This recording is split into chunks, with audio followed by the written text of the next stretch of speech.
পৃথিবীতে এমন চারজন নবী রয়েছেন যারা এখনো পর্যন্ত জীবিত। আল্লাহ পাক রব্বুল আলামিন তাদেরকে লম্বা হায়াত দান করলেন। ইবনে ইসহাক প্রসিদ্ধ ঐতিহাসিকের মতে, আল্লামা জালালউদ্দিন সুয়ুতী রহমাতুল্লাহি আলাইহির মতে, তারা দুনিয়ার জমিনে দুইজন, আসমানে দুইজন, এই হলেন মোট চারজন নবী এখনো দুনিয়ায় জীবিত রয়েছেন। আসমানে যে দুইজন নবী জীবিত রয়েছেন তাদের মধ্যে একজন হলেন হযরত ঈসা আলাইহিস সালাম, আরেকজন হলেন হযরত ইদ্রিস আলাইহিস সালাম। আর জমিনে যে দুইজন নবী জীবিত, একজন হলেন হযরত ইলিয়াস আলাইহিস সালাম, আর একজন হলেন হযরত খিজির আলাইহিস সালাম। এই হলো মোট চারজন নবী দুনিয়াতে এখনো জীবিত। আল্লাহ পাক রব্বুল আলামিন তাদেরকে লম্বা হায়াত দিলেন, কিয়ামত পর্যন্ত তারা দুনিয়াতে থাকবেন। ভাইরা বন্ধুরা, হায়াত মৌতের মালিক আল্লাহ। আল্লাহ যাকে চান সময় মতো নিয়ে যান, যাকে চান আল্লাহ সময় বাড়ায় দেন। এ ভাই, আসমানের মধ্যে যে দুইজন নবী এখনো জীবিত, তাদের একজন হলেন হযরতে ঈসা আলাইহিস সালাম, আর একজন ইদ্রিস আলাইহিস সালাম। কেমন করে তারা এত লম্বা হায়াত পাইলেন? কি ছিল সেই রহস্য? কি ছিল সেই ঘটনা? হযরত ইদ্রিস আলাইহিস সালামের ব্যাপারে বলা হয়, তারিখের কিতাবের মধ্যে রয়েছে।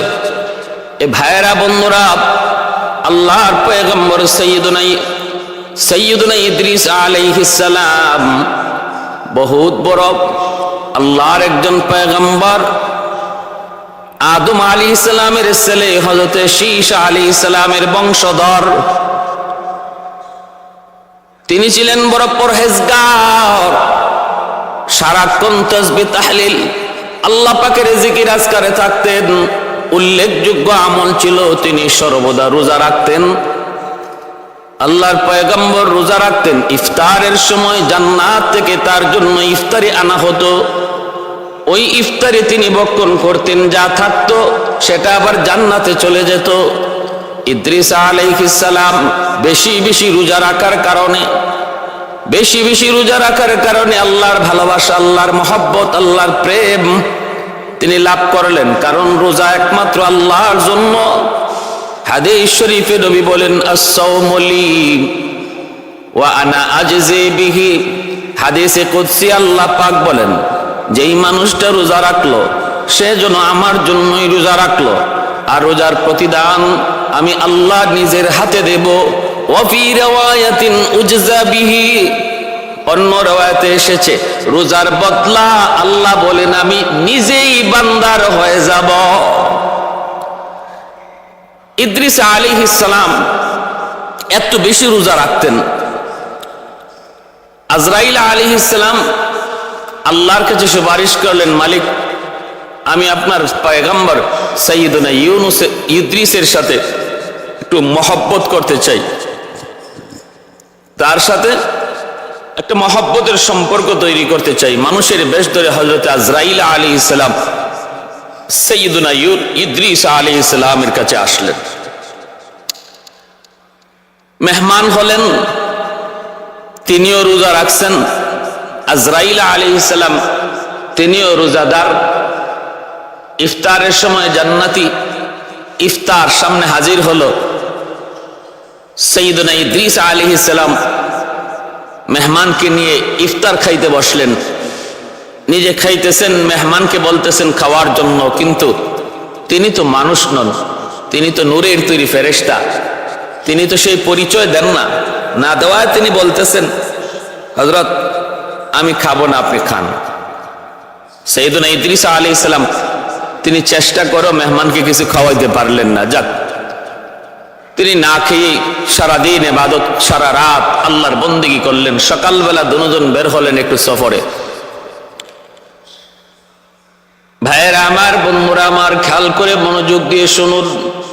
সফরে বের হয়েছেন একটা ফসলি জমি, ওই ফসলি জমির কাজ দিয়ে তারা যাইতেছেন, ফল ফলাদিতে ভরপুর বাগান। সাইয়েদুনা ইদ্রিস আলাইহিস সালামকে মালাকুল মউত আজরাইল বলতেছেন, ওগো আল্লাহর পয়গম্বর, চলুন আমরা ওই গাছ থেকে কিছু ফল ভক্ষণ করি। সাইয়েদুনা ইদ্রিস আলাইহিস সালাম বলেন, আপনি তো বড় আশ্চর্য মানুষ, হালাল খাবার আপনার সামনে পেশ করলাম, কিন্তু আপনি হালাল খানা খাইলেন না, এখন অন্যের মাল খাইতে চাইতেছেন। চলুন সামনে চলুন।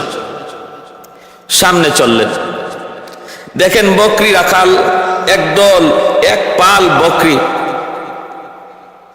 চরণভূমিতে বিচরণ করতেছে। এখানে যাইও মালাকুল মউত আজরাইল বলতেছেন সাইয়েদুনা ইদ্রিস আলাইহিস সালামকে, চলুন আমরা একটা বকরি জবাই করে ভক্ষণ করি। আল্লাহর নবী তখনও আশ্চর্য হলেন, হালাল খাবার আপনার সামনে পেশ করলাম, আপনি হালাল খানা খাইলেন না, আর এখন অন্যের মাল খাইতে চান, কি আশ্চর্য। চলুন সামনে চলুন। 3 দিন তার বাড়িতে থাকলেন। ওনার চাল চলনে হযরতে সাইয়েদুনা ইদ্রিস আলাইহিস সালামের কিছু সন্দেহ হলো। পরে তিনি জানতে চাইলেন, পিরাপিরি করলেন যে আপনার পরিচয় কি, আপনি বলুন কে আপনি।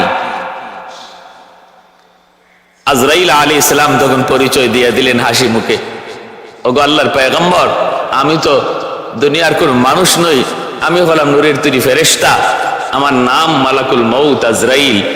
হযরত ইদ্রিস আলাইহিস সালাম বলতেছেন, আপনি কি সেই মালাকুল মউত যিনি মানুষের জান কবজ করেন? বলে, হ্যাঁ আমি সেই মালাকুল মউত। ইদ্রিস আলাইহিস সালাম বলেন, তাহলে আসলেন, আপনি আমার কাছে আসলেন কি আমার জান কবজ করার জন্য? তিনি বলেন, না, আমি আপনার জান কবজ করতে আসি নাই, আমি এসেছি আপনার সাথে একটা বন্ধুত্ব স্থাপন করার জন্য। আল্লাহ আপনাকে খুব ভালোবাসেন, এজন্য আমি আপনার সাথে সাক্ষাতে এসেছি, বন্ধুত্ব স্থাপন করতে এসেছি, আমি আপনার বন্ধু হতে চাই। সাইয়েদুনা ইদ্রিস আলাইহিস সালাম তখন বলেন, আমি আপনার সাথে বন্ধুত্ব স্থাপন করতে পারি 3 শর্তে। 1 নাম্বার শর্ত হলো, মানুষের রূহ কবজ করেন আপনি, আমি একটু জানতে চাই, একটু বুঝতে চাই কেমন করে রূহ কবজ করা হয়।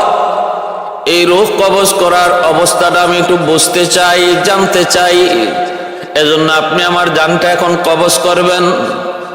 মালাকুল মউত আজরাইল বলেন, এটা আমার ইচ্ছাধীন নয়, যদি রূহ কবজ করতে হয় আল্লাহর পক্ষ থেকে অনুমতি লাগবে।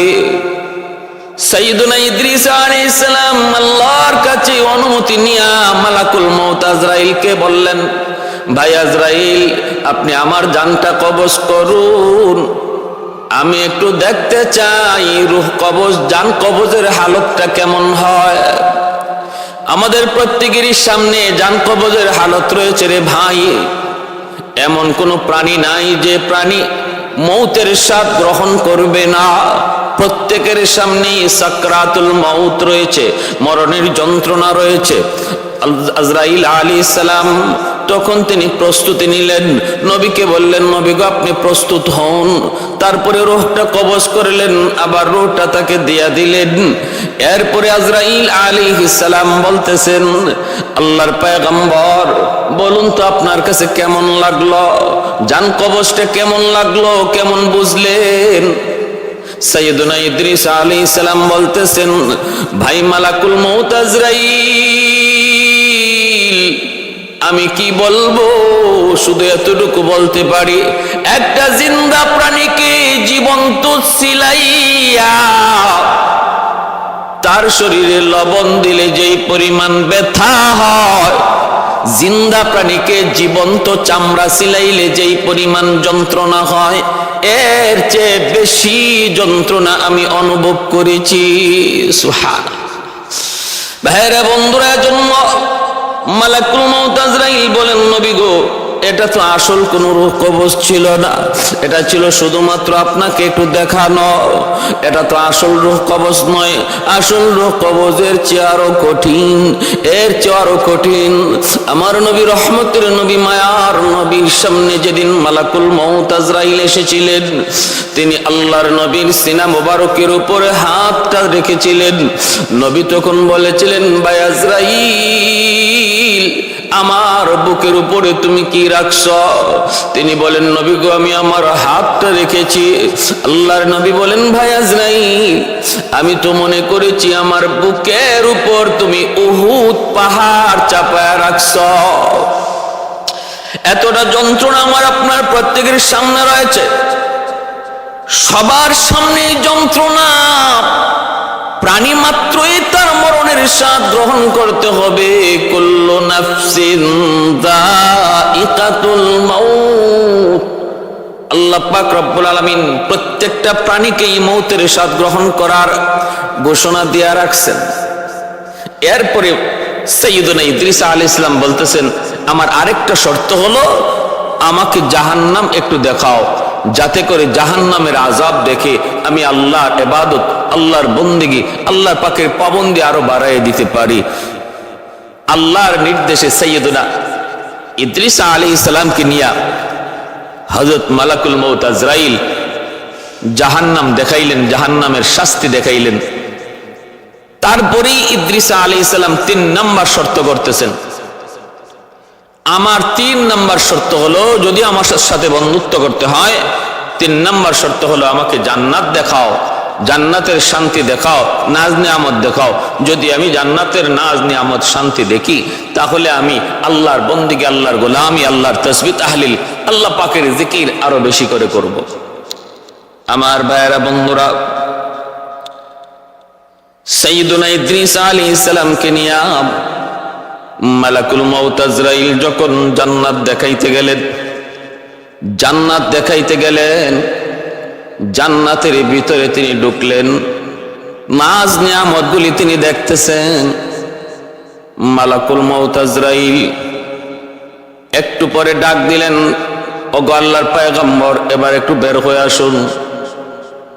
তিনি তখন ডাক দিয়া বলেন, ভাই আজরাইল, জান্নাত তো এমন এক জায়গা যেখানে ঢুকলে আল্লাহ পাক কখনো বের করবেন না বলে তিনি ওয়াদা করেছেন। ওয়াদা, জান্নাতের ভিতরে আল্লাহ যারা একবার ঢুকাবেন সে আর বের হবে না। এর আগে মৃত্যুর স্বাদ। আল্লাহ বলেন, প্রতিটা মানুষকে, প্রতিটা প্রাণীকে মৃত্যুর স্বাদ গ্রহণ করতে হবে, আমি তাও করেছি। দ্বিতীয় বলেছেন, জাহান্নাম না দেইখা কেউ জান্নাতে যেতে পারবে না, আমি তাও করেছি। এবার আমি জান্নাতের ভিতরে ঢুকে পড়েছি। আল্লাহ পাকের ওয়াদা, আল্লাহ যারে জান্নাত দেয় কখনো আর জান্নাত থেকে বের করে না। জাহান্নামীকে আল্লাহ জাহান্নাম থেকে জান্নাতে দেয়, কিন্তু কোন জান্নাতীকে আল্লাহ পাক আর জাহান্নামে ফেরত দেয় না, জান্নাত থেকে বের করে না। প্রতিটা জায়গায় আল্লাহ জান্নাতের বিবরণ দিয়ে খালিদিনা ফিহা বলেছেন। অতএব আমি আর বের হব না, আমি আর বের হব না। জান্নাত থেকে বের না করার ওয়াদা তো আমার আল্লাহর। মালাকুল মউত আজরাইল আল্লাহর কাছে এইবার আল্লাহর কাছে জানতে চাইলেন, নালিশ দিলেন, মালিক, তোমার পয়গম্বর জান্নাত দেখার নিয়ত কইরা জান্নাতে ঢুকছে, এখন কই বের হবে না, এখন কই বের হবে না। আল্লাহ পাক রব্বুল আলামিন তখন বলতেছেন, এর মালাকুল মউত, আমার পয়গম্বর যা বলেছে তো ঠিক বলেছে। জান্নাতে যে একবার ঢুকে তারে আমি আর বের করি না, সে তো ঢুকে গেছে, যদি নিজের ইচ্ছায় বের না হয় তারে বের করার কোনো সুযোগ নাই। তুমি চলে যাও, আমার পয়গম্বর ইদ্রিস জান্নাত ঘুরে ঘুরে দেখবে। এই যে মালাকুল মউত চলে আসলেন, আর সাইয়্যিদুনা ইদ্রিস আলাইহিস সালাম জান্নাতে ঢুকলেন। আজও পর্যন্ত তিনি জান্নাতে ঘুরে বেড়াইতেছেন, জান্নাতে ঘুরে বেড়াইতেছেন। এজন্য ভাইরা, সাইয়্যিদুনা ইদ্রিস আলাইহিস সালাম কিয়ামত পর্যন্ত তিনি জান্নাতে ঘুরে ঘোরাঘুরি করেন, জান্নাতের ভিতরে বিচরণ করেন।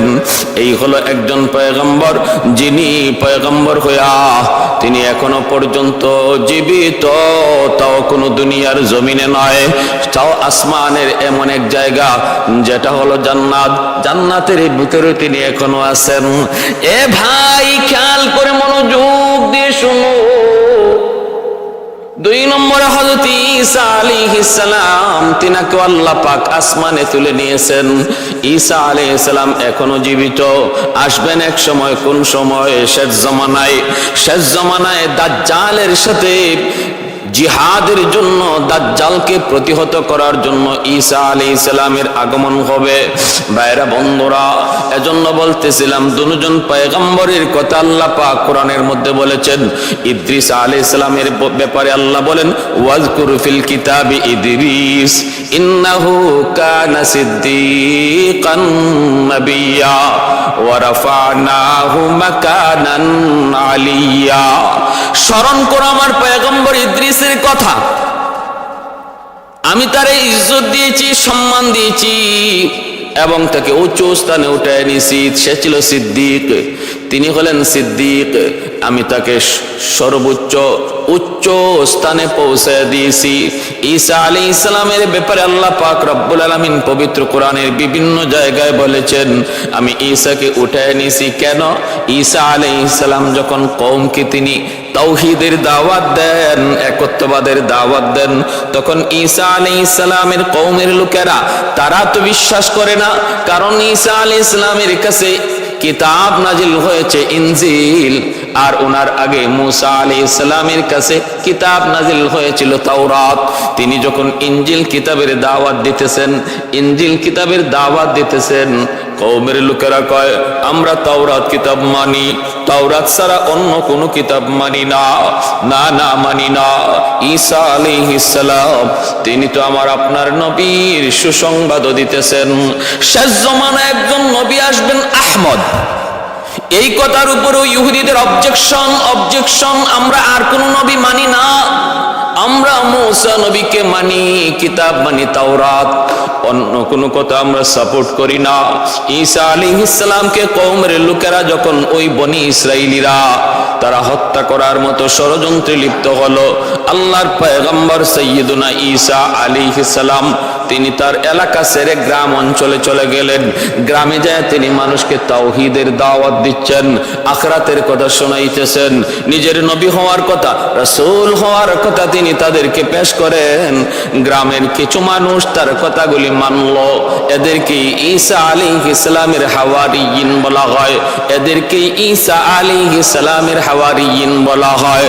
গ্রামের মানুষগুলা কিছু ঈমান গ্রহণ করলো। এরপরে ইহুদিরা সমবেত হয়ে ঈসা আলাইহিস সালামকে হত্যা করার জন্য ওনার খুঁজে, ওনার তালাশে বের হলো।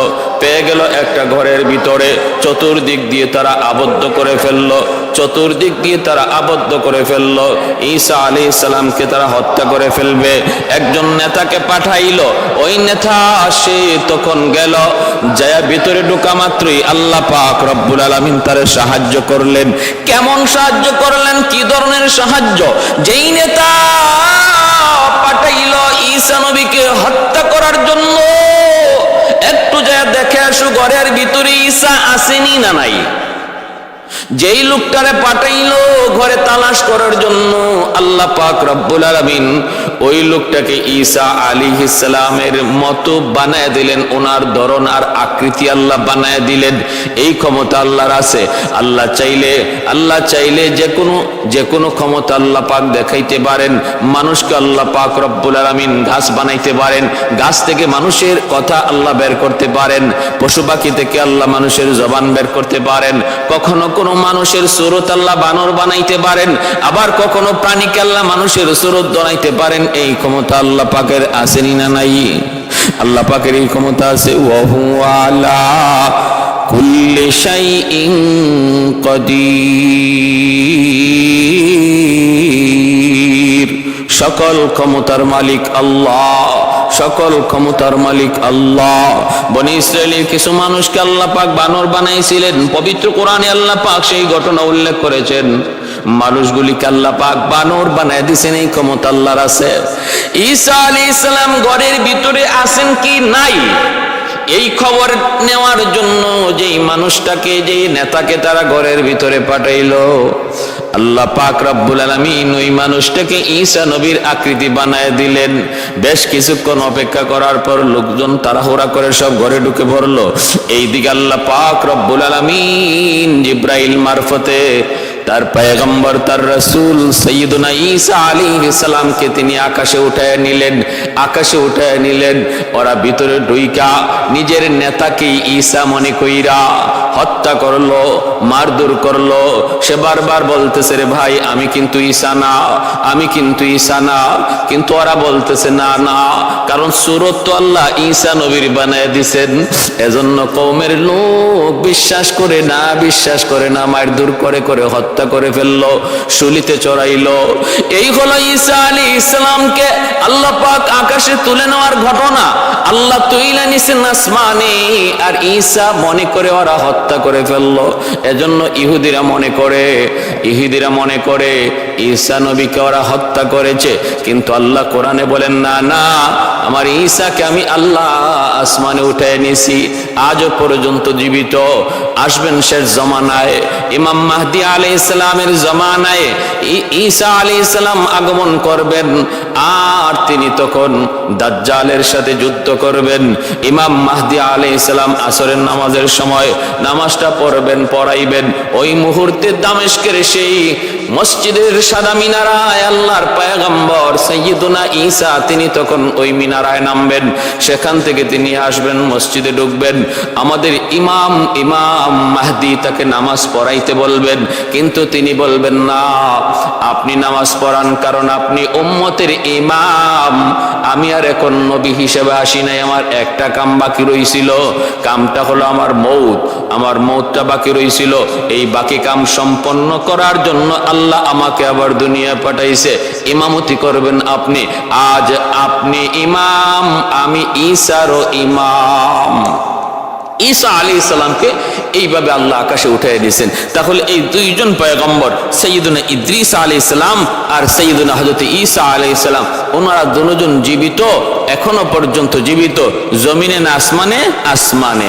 এবার আসুন, জমিনে যে দুইজন নবী জীবিত আছেন, তারা কোন কারণে জীবিত, তাদের পিছনে ঘটনা কি, তারা কোথায় আছেন? হযরত খিজির আলাইহিস সালাম তিনি আছেন দুনিয়াতে জীবিত জল ভাগের দায়িত্বে। আর হযরত ইলিয়াস আলাইহিস সালাম তিনি এখনো আল্লাহ পাক তারে জীবিত রাখছেন স্থল ভাগের দায়িত্বে। হযরত খিজির আলাইহিস সালামের ঘটনা আমরা মোটামুটি সবাই জানি। হযরত মূসা আলাইহিস সালামের সাথে তার ঘটে যাওয়া ঘটনা। কিন্তু হযরত খিজির আলাইহিস সালাম ইনি কিভাবে এই লম্বা হায়াত পাইলেন, এটা আমরা অনেকেই জানি না। হযরত খিজির আলাইহিস সালাম তিনি, ভাইরা, খিজির আলাইহিস সালাম তিনি বাদশাহ ইস্কান্দার, যাকে কোরআনের ভাষায় জুলকারনাইন বলা হয়, এই হযরত বাদশাহ জুলকারনাইন, যাকে আল্লাহ পাক তামাম দুনিয়ার রাজত্ব দান করেছিলেন, যে দুইজন মুমিনকে আল্লাহ তামাম দুনিয়ার বাদশাহী দান করেছিলেন, তাদের ভিতরে একজন হলেন হযরত বাদশাহ ইস্কান্দার, যেটাকে আমাদের ভাষায় আর কোরআনের ভাষায় জুলকারনাইন। আরেকজন হলেন হযরত সুলাইমান আলাইহিস সালাম। এই দুইজনকে আল্লাহ পাক রব্বুল আলামিন মুমিনদের ভিতর থেকে তামাম দুনিয়ার বাদশাহী দান করেছিলেন, আর কাফেরদের ভিতর থেকে বুখতানসর আর নমরুদ। আমার ভাই একটু খেয়াল করে শুনুন, বাদশাহ ইস্কান্দার, বাদশাহ জুলকারনাইন, ওনার প্রধান উজির ছিলেন হযরত খিজির আলাইহিস সালাম, যার নাম ছিল বিলিয়া।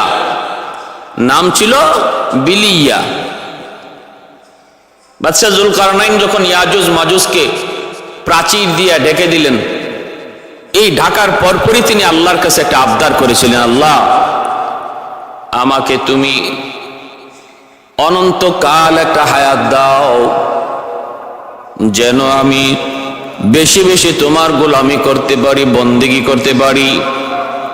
তখনকার সময়ের যারা আবেদ ছিলেন, তখনকার সময়ের যারা সুফি ছিলেন, সাধক ছিলেন, তাদের কাছেও বাদশাহ সিকান্দার জুলকারনাইন তিনি জানতে চাইলেন লম্বা হায়াত পাওয়ার কোনো আমল আছে কি, লম্বা হায়াত পাওয়ার কোনো একটা ধরন আছে কি না, একটু আমাকে বলো।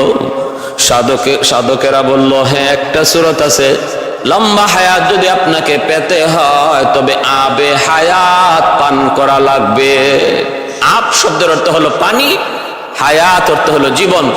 এমন এক পানি আপনাকে পান করতে হবে যেই পানির মধ্যে জীবন রয়েছে। বলে এই আবে হায়াত পাবো কোথায়? আবে হায়াত পাবো কোথায়? সাধক তিনি তখন বললেন, কুহে কাফ নামক একটা পর্বতমালা, এই কুহে কাফ, এই পর্বতের ভিতরে অন্ধকার একটা গুহার মধ্যে পানি আবে হায়াত আল্লাহ রেখে দিয়েছেন, যা দুধের চেয়েও বেশি সাদা, মধুর চেয়েও বেশি মিষ্টি, মেশকে আম্বরের চেয়েও বেশি ঘ্রাণ। এই পানি যে একবার পান করবে, আল্লাহ পাকের উসিলায় আল্লাহ তারে লম্বা হায়াত আল্লাহ তারে দান করবে। তাহলে পেতে হলে কি করতে হবে? কই কুহে কাফ যেতে হবে, তালাশ করতে হবে। সেখানে অন্ধকার এক গুহা, সেই গুহার মধ্যে তালাশ করতে হবে। তবে এই তালাশটা অত্যন্ত বিপজ্জনক। তারপরও বাদশাহ জুলকারনাইন তিনি তালাশে বের হওয়ার ইচ্ছা পোষণ করলেন। রাজ্যে তিনি জানায় দিলেন, মন্ত্রী পরিষদের মধ্যে তিনি আলোচনাও করলেন, সিদ্ধান্ত নিলেন, আমি বের হয়ে যাব। আমার কিছু যুবক সৈন্য সামন্ত নিয়ে আমি বের হয়ে যাব। তালাশে যদি বছর কেটেও যায়, বছর কেটেও যায়, আমি তালাশে বের হব, তালাশ করব। রাজ্যের দায়িত্ব আপাতত কাউকে দিয়া বাদশাহ জুলকারনাইন আবে হায়াতের তালাশে বের হলেন। সঙ্গী বানাইলেন কিছু যুবক, কিছু সেনা সামন্তকে, আর প্রধান উজির হযরতে বিলিয়া, যার পরবর্তী নাম ছিল হযরতে খিজির আলাইহিস সালাম, ওনাকে সঙ্গে নিয়ে রওনা দিলেন। অন্ধকার গুহার ভিতরে তারা তালাশ করবেন, বাতি জ্বালানো যাবে না, কারণ সাধক জানিয়ে দিছে আগুন নিয়ে ওই গুহার ভিতরে ঢোকা যাবে না, আগুন নিয়ে ঢোকা যাবে না। তাহলে অন্ধকারে দেখবো কেমন করে। সিদ্ধান্ত নিলেন দামি হীরার টুকরা সাথে নিয়ে তারা বের হবেন, দামি হীরার টুকরা সাথে নিয়ে তারা গুহায় বের হবেন। প্রত্যেকের হাতে একটা করে দামি হীরার টুকরা দেওয়া হলো। দামি হীরার টুকরা নিয়ে তারা গুহার ভিতরে ঢুকবেন। বের হলেন, লম্বা সফর। ওই লম্বা সফরের ভিতরে কতজন এই সফরের মধ্যে গায়েব হয়ে গেল। কুহে কাফ পর্যন্ত তারা পৌঁছে গেলেন। গুহা চরম অন্ধকার। হযরত বিলিয়ার কাছেও বাদশাহ জুলকারনাইন একটা দামি পাথর হীরার টুকরা দিলেন, যেই হীরার পাথরের কারণে আলো চমকায়, আলো জ্বালাইতে হয় না। ওই হীরার টুকরা যার হাতে থাকে সেই রাস্তা দেখতে পায়, অন্ধকারেও আলো দেখতে পায়। হযরত জুলকারনাইন তিনি তখন বের হলেন, বিলিয়ার হাতে তিনিও হীরার টুকরাটা দিলেন। গুহার ভিতরে ঢুকে কে কোন দিকে চলে গেল কোনো খবর নাই, এক একজন এক এক দিকে হারিয়ে গেল। হযরত বিলিয়া তিনিও একা হয়ে গেলেন, জুলকারনাইন একদিকে, বিলিয়া অন্যদিকে। এইভাবে তালাশে মগ্ন হলেন। যাইতে তালাশ করতে এক একজন এক এক দিকে তালাশে মগ্ন হলেন। বিলিয়া তিনি তালাশে বের হয়ে আল্লাহ পাকের কুদরতে ফয়সালা আবে হায়াত জুলকারনাইনের নসিব হবে না। আল্লাহ পাকের কুদরতে ফয়সালা হলো আবে হায়াত নসিব হবে ওই বিলিয়া, প্রধান উজির বিলিয়া হযরত খিজির আলাইহিস সালামের। তিনি তালাশে ক্লান্ত হয়ে গেলেন, কোথায় সে আবে হায়াত। একটা জায়গায় ক্লান্ত হয়ে বসে রইলেন, পানির তৃষ্ণা লাগছে। হযরত খিজির আলাইহিস সালামের তিনি পানির তৃষ্ণায় কাতর, কিন্তু পানি পাবেন কোথায়। এই অবস্থায় তিনি একটা আওয়াজ পাইলেন, এই অন্ধকারের ভিতরে একটা আওয়াজ পাইলেন।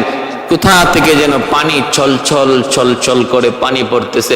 পানি গড়ায় পড়ার যে একটা আওয়াজ, এই আওয়াজটা হযরত খিজির আলাইহিস সালাম শুনতে পেয়ে তিনি এই পানির তৃষ্ণা নিবারণ করার জন্য যেদিক থেকে পানির আওয়াজটা আসতেছে ওই দিকেই তিনি যাইতেছেন, ওই দিকেই যিনি যাইতেছেন।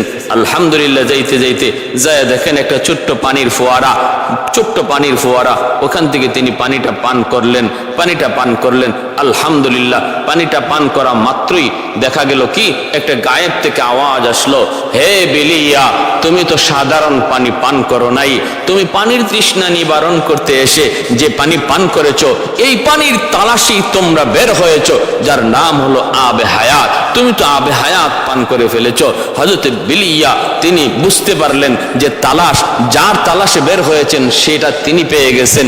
সাথে সাথে দেখতেছেন জঙ্গলের বাঘ ভাল্লুক হিংস্র প্রাণীরা হযরত বিলিয়ার চতুর্দিকে এসে তারা এমন ভাবে আসা শুরু করলো আর ওনার সামনে এমন ভাবে বসতে লাগলো যেন একজন মুনিবের সামনে গোলাম, মুনিবের সামনে গোলাম বসে আছে। জঙ্গলের প্রাণীরা তার সামনে এইভাবে বসে তার ইতাআত করতে লাগলো, তার বাধ্যতা তারা বুঝাইতে লাগলো যে আজ থেকে আমরা আপনার বাধ্য, আপনি যা বলবেন আমরা তা মানব। সুবহানাল্লাহ। यारे यारे जिगर यारे नजर अब तू कहाँ है, यारे जिगर यारे नजर अब तू कहाँ है, दीवाना तेरा हो गया मैं मेरे खबर लो, दीवाना तेरा हो गया मैं मेरे खबर लो। ऐ दोस्तों अगर जाकर नबी जाबा तो बख्शम। কবি কত সুন্দর করে একজন দেওয়ানা একজন আশিকের কথা বলতেছে। আয়ারে জিগর নূরে নজর আব তু কাহা হ্যায়, দেওয়ানা তেরা হো গিয়া मैं मेरे खबर लो, देवाना तेरा हो गया मैं मेरे खबर लो। ऐ दोस्तों अगर जाका नबी जाबा तो बख्शम, ऐ दोस्तों अगर जाका नबी जाबा तो बख्शम, अज़ाजे अज़ी दोस्त बगुया बातो बख्शम, अज़ाजे अज़ी दोस्त बगुया बातो बख्शम। ऐ सल्ली अला आपका फैज़ान रिसाला, ऐ सल्ली अला आपका फैज़ान रिसाला, तो मिस्ल हजरता वो हवारश करहीना, तो मिस्ल हजरता वो हवारश करहीना, सदक़े में तेरे हो गया गो रहबरे उम्मत, सदक़े में तेरे हो गया गो रहबरे उम्मत, जो कुफ्र की जुल्मत से ताइक आब्द कमीना, जो कुफ्र की जुल्मत से ताइक आब्द कमीना। अयारी जिगर नूर नजर अब तू कहाँ है, देवाना तेरा हो गया मैं मेरे खबर लो, देवाना तेरा हो गया मैं मेरे खबर लो।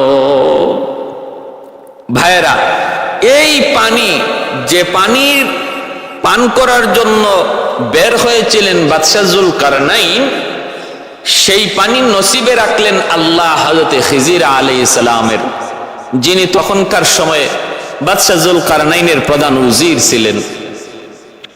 এর থেকেই হযরত খিজির আলাইহিস সালাম তিনি আবে হায়াত পান করার মাধ্যমে আল্লাহর পক্ষ থেকে আল্লাহর রহমতে আল্লাহ পাকের ইশারায় লম্বা হায়াত তিনি পেয়ে গেলেন।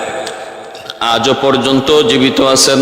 ভাইরা বন্ধুরা, আমি বলবো এর ভিতরে মতানৈক্য থাকতে পারে, কেউ বলেন যে না না জীবিত নাই, কেউ বলেছেন তিনি জীবিত আছেন। আমরা বলতেছি একটু মনোযোগ দিয়ে শুনুন, হযরত খিজির আলাইহিস সালাম জীবিত আছেন। এই জীবিত থাকার বিষয়টা অনেকে সাক্ষীও দিয়েছেন, অনেকে সাক্ষীও দিয়েছেন। আবু বকর সিদ্দিক রাদিয়াল্লাহু তাআলা আনহুর সাথে আল্লাহর নবীর ইন্তেকালের পর নবীজির দেহ মুবারক যখন মদিনাতুল মুনাওয়ারায় নবী দুনিয়া থেকে বিদায় হয়ে গেছেন, ওই অবস্থায় হযরত খিজির নবীর দেহটা দেখতে এসেছিলেন। আর হযরত আবু বকর সিদ্দিক রাদিয়াল্লাহু তাআলা আনহুর সাথে সাক্ষাৎ হয়েছে। জলপথে কোনো মানুষ বিপদগ্রস্ত হয়ে গেলে হযরত খিজির আলাইহিস সালাম তখন বিপদগ্রস্ত মানুষকে উদ্ধার কাজে তিনি সাহায্য করেন। খিজির আলাইহিস সালাম তিনি সাহায্য করেন। বিপদে পড়েছে কোনো মানুষ জলে, তাদেরকে সাহায্য করতে তিনি আগে আসেন। পৃথিবীর জমিনের কোথাও কোনো মানুষ বিপদে আক্রান্ত, খিজির আলাইহিস সালাম তিনি তাদের সাহায্য করেন। ভাইরা, এর থেকে হযরত খিজির আলাইহিস সালাম তিনি হায়াত পাইলেন, লম্বা হায়াত। আরেকজন হলেন হযরত ইলিয়াস আলাইহিস সালাম।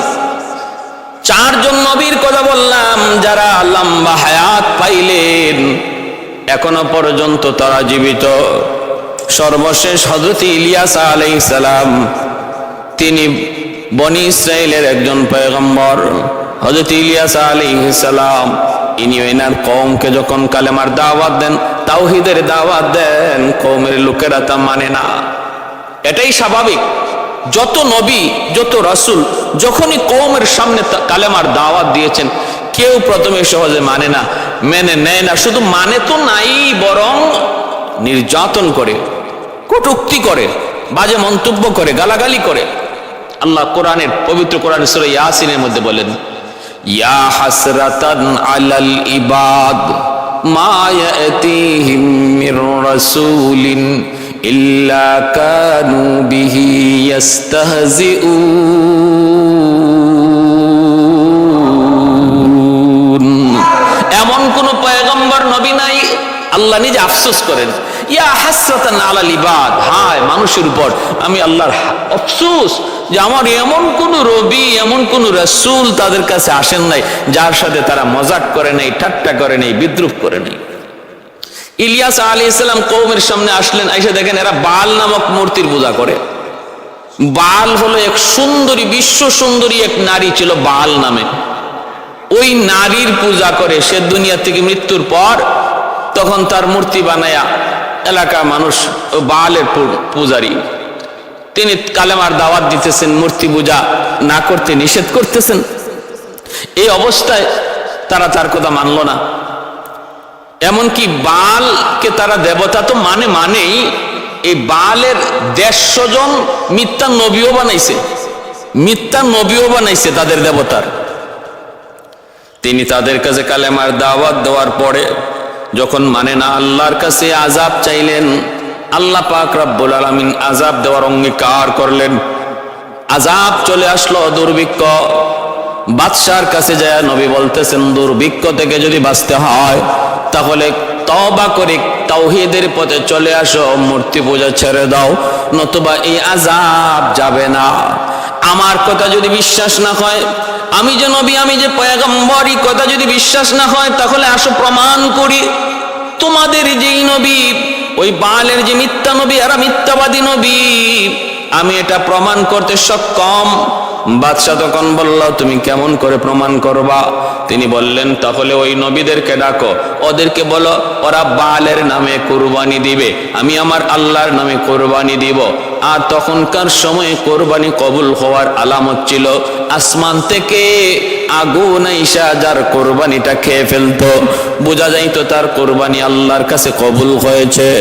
এই কথা বলার পর বাদশা তার ওই মিথ্যা নবীদেরকে ডাকলো, বাল দেবতার নবীদেরকে ডাকলো, ডাইকা বলল, এই হলো তোমাদের সামনে চ্যালেঞ্জ, ইলিয়াসের চ্যালেঞ্জ। তোমরা কোরবানি দিবা, রাখবা, সেও কোরবানি দিবে, বস্তু রাখবে, আকাশ থেকে যার কোরবানি এসে আগুন খেয়ে ফেলবে, বোঝা যাবে তার কোরবানি কবুল, তার ধর্ম সত্য, তার মতবাদ সত্য। এই কথা বইলা ওরা যখন কোরবানির বস্তু মাটিতে রাখলো, আসমান থেকে কোনো আগুনও আসে না। হযরত ইলিয়াস আলাইহিস সালাম যখন আল্লাহর নামে কোরবানি দিয়া বস্তু রাখলেন, আসমান থেকে এইভাবে আমার ভাইয়েরা আগুন আইসা ওনার কোরবানিটা খেয়ে ফেললো। প্রমাণ হয়ে গেল সবার সামনে, প্রমাণ হয়ে গেল সবার সামনে যে ওনার কোরবানি কবুল হয়েছে। এই দিকে আমার ভাইয়েরা কোরবানি কবুল হওয়ার পর সাথে সাথে উপস্থিত মুহূর্তে কিছু মানুষ কালেমা পড়ে মুসলমান হয়ে গেল। কিন্তু বাদশাহ এবং বাদশার স্ত্রী সেটা মানে না, তাদের ষড়যন্ত্র রয়ে গেল, তারা ষড়যন্ত্র করলো হত্যা করার জন্য।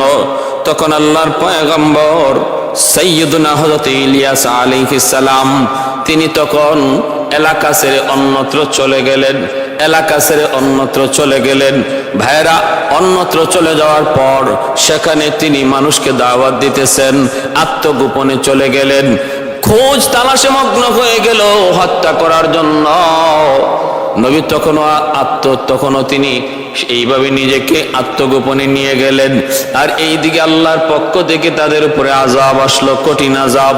এমন আযাব আসলো যে আযাবে এমন এক দুরারোগ্য রোগে আক্রান্ত হলো, সবগুলি তারা এই রোগে মারা গেল। আর ইলিয়াস আলাইহিস সালাম তিনি যে আত্মগোপনে গিয়েছেন সেখান থেকে আর তিনি ফিরে আসেন নাই। আল্লাহ পাক তারে ওইভাবেই আত্মগোপনে রেখে দিয়েছেন, কিয়ামত পর্যন্ত তিনি এইভাবে থাকবেন। শাওয়াহিদুন নবুয়া নামক কিতাবের মধ্যে একটা ঘটনা বলি। ও আল্লাহর নবী, রহমতের নবী, মায়ার নবী, আবু হুরায়রা রাদিয়াল্লাহু তাআলা আনহু থেকে বর্ণিত, আল্লাহর নবী একদিন সফরে বের হয়েছেন। নবীর সাথে নবীর একজন সাহাবী। ওই অবস্থায় একজন মানুষ পাহাড়ের ওই প্রান্ত থেকে নবীকে ডাক দিল। আল্লাহর নবী সাহাবীকে বলতেছেন, তুমি এখানে দাঁড়াও, আমি একটু দেখে আসি। তিনি গেলেন, যায় দেখেন একজন মানুষ ঘোড়ার উপরে সওয়ার। তিনি নবীকে দেখে ঘোড়া থেকে নামলেন। নামার পরে দুজনে কথা বলতেছেন। সাহাবী বলেন, আমি দেখলাম তারা দুজনে কথা বলতেছেন। ওই অবস্থায় দেখলাম আসমান থেকে খাঞ্চা ভরা একটা খাবার তাদের সামনে নাজিল হলো। সেই খাবার তারা দুজনে খাইলেন, আমাকেও ডাক দিলেন, আমিও সেই খানায় শরীক হলাম। তারপরে আমি চলে আসলাম। নবী বললেন, তুমি একটু দূরে চলে যাও। একটু দূরে চলে গেলাম, তখন দেখি আকাশ থেকে একটা আবর এসে তারা ওই মানুষটারে আবার নিয়ে গেল। তিনি অদৃশ্য হয়ে গেলেন। আল্লাহর নবীকে আমি জিজ্ঞেস করলাম, নবী গো ইনি কে? আল্লাহর নবী বলতেছেন, ইনি হলেন আল্লাহর পয়গম্বর সাইয়্যিদুনা ইলিয়াস আলাইহিস সালাম, যাকে আল্লাহ পাক রব্বুল আলামিন আত্মগোপনে রেখেছেন। এখনো পর্যন্ত তার মরণ হয় নাই। কিয়ামত পর্যন্ত আল্লাহ তার লম্বা হায়াত দিয়েছেন। ইলিয়াস আলাইহিস সালামকে দায়িত্ব দিয়েছেন স্থলভাগের, তিনি স্থলভাগ বিচরণ করেন। আর খিজির আলাইহিস সালামের দায়িত্ব হলো জলভাগের, তিনি জলভাগ নিয়ন্ত্রণ করেন। ভাইরা বন্ধুরা, এজন্য বলতেছিলাম এই চারজন পয়গম্বর দুনিয়াতে এখনো জীবিত। আর জীবিত থাকার পিছনে রহস্য কি তাও বলে দিলাম। ভাইরা বন্ধুরা, এবার বলুন তো দেখি, হায়াত মউত কার হাতে? বলে আল্লাহর হাতে। কার হাতে? আল্লাহর হাতে। ওই হায়াত মউতের মালিক আল্লাহ। যাকে আল্লাহ হায়াত বাড়ায় দেন, যার হায়াত যেখানে শেষ আল্লাহ তাকে নিয়ে নেন। এটা আল্লাহ পাকের ইখতিয়ার, আল্লাহ পাকের ইখতিয়ার। তবে এই ঘটনা, এর ব্যাপারে মতভেদ আছে। কেউ বলছেন এটা হযরত আল্লামা জালালউদ্দিন সুয়ুতী রহমতুল্লাহ আলাইহি, ওনার মতে যে তারা এখনো জীবিত। কিন্তু আল্লামা ইবনে কাসির তার তাফসীর ইবনে কাসিরের মধ্যে এগুলাকে তিনি বিশুদ্ধ বলেন নাই, বিশুদ্ধ বলেন নাই। অতএব মতানৈক্য রয়েছে। তাহলে এতে আমাদের কোনো আমলের কিছু নাই যে এটা বিশ্বাস করার দ্বারা আমার ঈমান থাকবে না, অথবা বিশ্বাস না করলে আমার ক্ষতি হয়ে যাবে, এমন কিছু না। তবে আল্লাহর কাছে কোনো কিছু অসম্ভব নয়। আল্লাহ পাক সব পারেন।